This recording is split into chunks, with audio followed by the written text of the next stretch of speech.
African time. This is Market Sense. Let's cross over live to the Drakensberg at the Inclusive Growth Conference, where former Deputy Finance Minister Mcebisi Jonas is addressing. Since state capture reinforced and exacerbated contradictions and weaknesses in our political economy.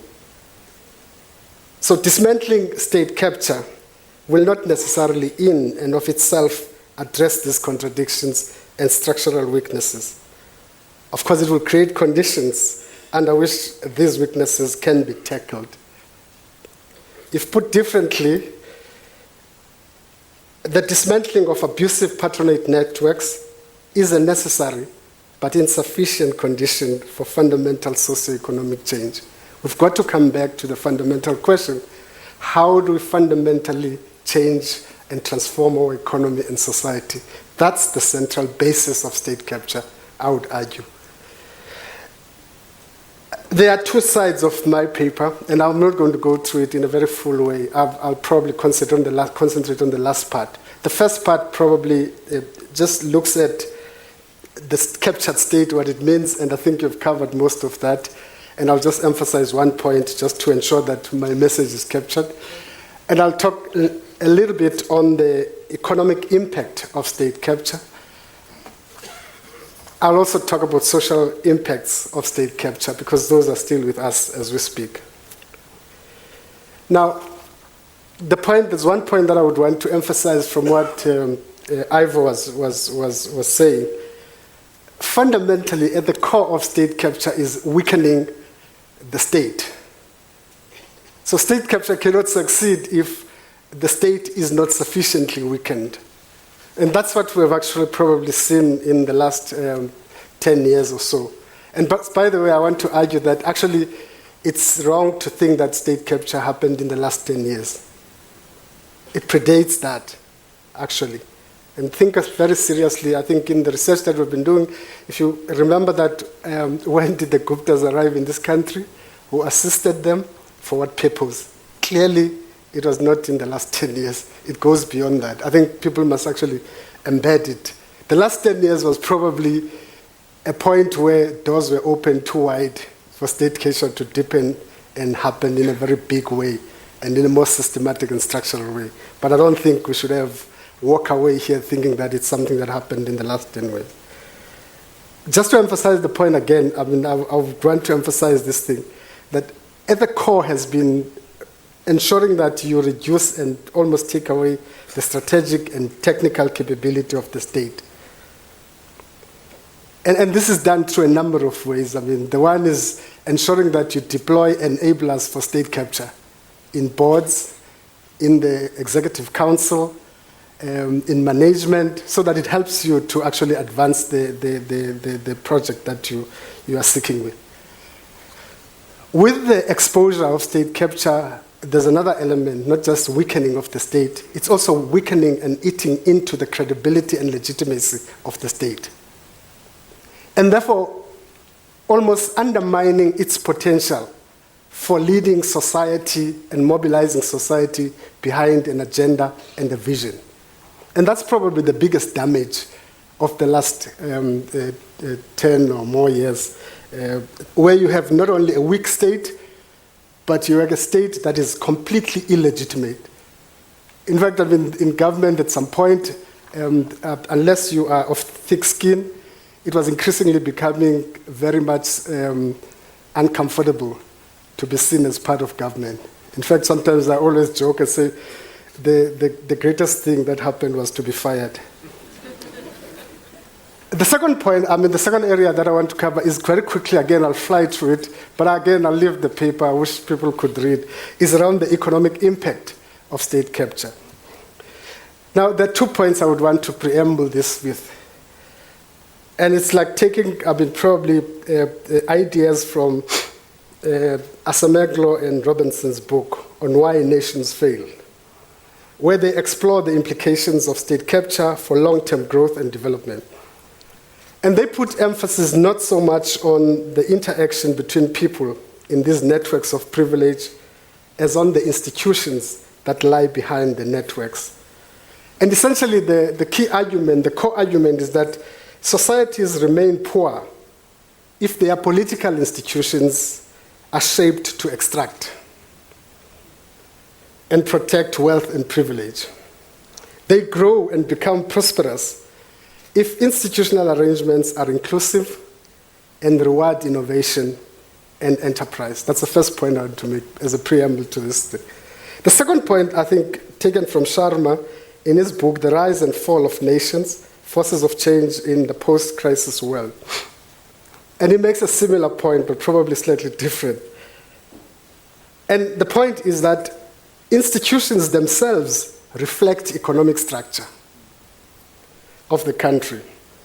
Where wealth is created, and this is very important for the debate on state capture, where wealth is created primarily through innovation and productivity, societies tend to have strong and enduring institutions. Where wealth is created mainly through rent-seeking, institutions will always be under threat as elites compete for the spoils. In this respect, therefore, if you take that argument closely, the structure of the economy matters. How the wealth creation process in the economy is critical, whether you are likely to have state capture or not, as it were. And countries in transitions probably all have this problem that new wealth is created only through, or mainly through rent-seeking, as it were. So structural weaknesses of the economy are reinforced and reproduced through state capture. And that connection we should not lose. And this almost represents a chicken and egg paradox. Strong, inclusive institutions are required to restructure the economy towards a more shared and sustained prosperity. But elite and corrupt interests controlling rents actively resist the necessary structural and institutional change. Now, the crucial ingredient in ensuring that we avoid this paradox or we navigate this paradox is exceptional and legitimate leadership. Because I mean, and that's probably the last 10 years for me, again, it's a second lesson. If you choose bad leaders, you are likely to have bad outcomes. And I mean, in fact, sometimes we choose bad leaders and then we blame bad leaders. They were bad before we chose them. So you can't turn around now. Now, if they underperform, then we suddenly say, it reflects on us. That as a society, we have propensity to choose bad leaders. And hence, we always get outcomes. So leadership is legitimate and exceptional leadership is a crucial ingredient of navigating the paradox that I've just explained. Now, if you kind of a quick look at the last 10 years, I'll just be quick, Prof. I mean, I'll be quick. I think, in summary, probably the couple of elements that I tried to show. The first one is that we are, as a country, locked in a low-growth trap. And I try to go through the numbers to demonstrate this thing of low-growth trap, that we have not been able to kind of deal with the issue of growth in our economy. And with all the necessary consequences around the decline in investment and et cetera, et cetera. And perception of political instability about the lack of policy certainty as well as rising costs and ease of doing business have resulted in firms, South African firms, investing in liquid financial markets and fixed investment abroad. If you look at our fixed capital investment as a percentage of GDP, it stands at 19%. And it has contracted for over the last 6 quarters. And it continues, of course, to contract as if you look at the numbers that we had. The second element linked to that, because we have a captured state, it's impossible to deal with inequality. Because the captured state cannot be able to deal with inequality issues. So abhorrent levels of inequalities have continued unabated. Consistently with the thinking of people like Piketty, inequality in South Africa reveals that incomes from assets, savings, houses, pensions, investments, shares, etc., have grown faster than wage income. Put differently, Growth, even the little that we had, has benefited those already endowed with assets. And that surely is white South Africans. And this has undermined our resolve to build a non-racial national identity.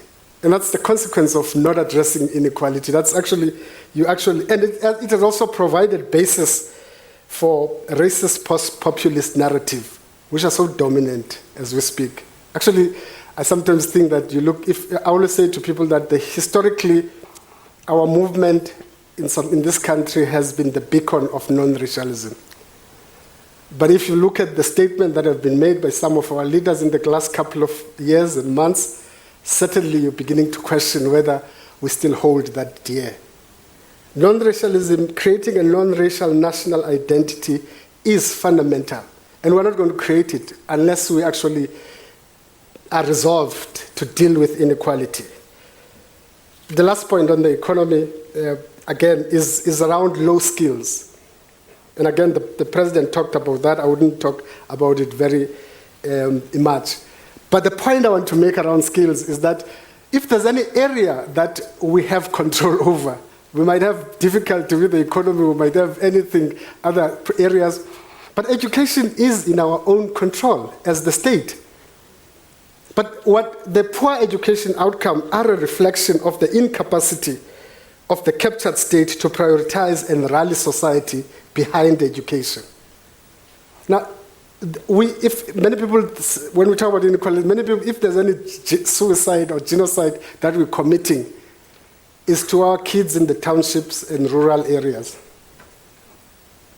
And I think the World Bank report the president quoted demonstrate that. That's probably the biggest genocide. But it also relates to the inability because our economy is changing and it requires skills. The fact that there are scarce skills, it also implies that the price of skills are higher, etc. But more importantly, I think we can't look at things like of importing skills and so on to manage the price of skills in our economy, or for a whole range of other issues. My last point before I get to my conclusion is about social impacts. With economic stagnation, growing inequality and unemployment, social discontent has increased. Not only amongst the unemployed, because sometimes we have a mistake that we're talking about the unemployed, but also among the working and middle classes, who saw living standard decline. And if you counterpose that reality on top of the current chaos and unclarity about the future, it definitely strengthens social discontent. This discontent has fueled the rise of anti-democratic populism, which has especially taken root amongst the youth. Now, this is not a South African phenomenon only, I want to quickly argue. Social anxiety associated with objective and near universal decline in middle class and working class living standards post-Great Recession has directly fueled the backlash against democracy across the globe. And following a decade of low growth, a hollowed out, inefficient, and fiscally starved state has been unable to diffuse the growing resentment against the elites and technocrats. And Yosha Monk, I think I will encourage people to read him. He cites three primary dangers of populism, left or right. Firstly, populism, both left and right, I stress, I'm talking about left, politically left and right varieties of it, defines enemies as opposed to political adversaries, which can then be vilified and dehumanized. That sounds familiar. Secondly, populists claim to speak for the people. And once you've said that you alone speak for the people, anybody who speaks after you is illegitimate. And in many countries, it allows for abolition of basic freedoms and rubbishing of courts, etc., etc., etc., etc. Thirdly, populists do not just provoke ideological alternatives within the democratic system. They reject the democratic system itself. And probably we might actually wish away this thing and say it's not a South African phenomenon. Indeed, most of these features are already reflecting themselves in South Africa. The level of intolerance, how fractious we are as a country, is in part a reflection probably of the growing tendency. Rising youth unemployment and increased social discontent has fed growth of populism both within political parties and in particular and outside of political parties, both within the ANC and other political parties. You see the same tendency. Together with a developing narrative that constitutional provisions, a free media, and an independent judiciary are constraints to transformation. And this is a growing message that you're getting, that the Constitution and all of some of these things that we value are a constraint to transformation. Fortunately, our institutions of democratic accountability proved resilient in the last couple of years. But I want to end this section by saying that high levels of social discontent remain, as do objective conditions fueling and growing populist sentiments. And I think the project that I think our country should be embarking on will be opposed by many, simply because it tampers with vested interest. My last point then is about what do we need to do. I think we do need to get into developing a disruptive, well-considered socio-economic transition. And I suggest that that should have 4 elements in it. The first is dismantling abusive patronage network. And in order to do that quite effectively, we first need to develop, to dismantle the deeply embedded patronage networks that have eroded public service delivery and many of the things that Ivo had said. But secondly, and I would argue more importantly, we need to address the political conditions that enabled the institutionalization of these networks. And we can't look at them as if they kind of fell from the sky. Political conditions have actually almost created conducive ground for their institutionalization. Thirdly, linked, we need to focus on what I would call a hidden state capture. Those less high profile, but equally damaging networks that express themselves in local and regional governance institutions, and that continue to undermine service delivery for the poor and vulnerable. My theory is that in every town, in every municipality, there is a little Gupta. Fourthly, we need to overhaul the security cluster, which was found to be complicit in the state capture project. And fifthly, we need to have a new agenda for the transformation of our SOCs. But my last point in this regard relates to repatriation of assets that have been stolen from our country. Because that will be a good signal to that, saying that we are serious. The second in these 4 points I wanted to make is building a compact for inclusive growth.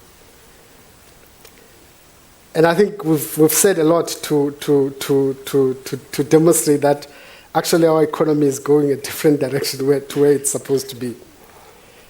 And in order to address this, I think we need an investment-led growth and active redistribution measures. Economic growth without transformation will produce and exacerbate inequalities, which will make growth unsustainable. Transformation without net growth in investment and output will see unemployment and poverty increase, and will over time reduce fiscal redistribution capacity of the state.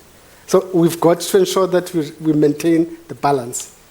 And I think populist rhetoric drives us in a different direction, that we think we can transform without growing the economy.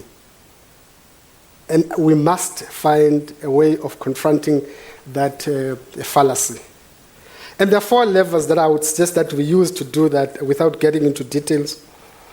And the first is identifying and working with the state and the private sector role players, as well as labor and civil society, to resolve constraints to competitiveness.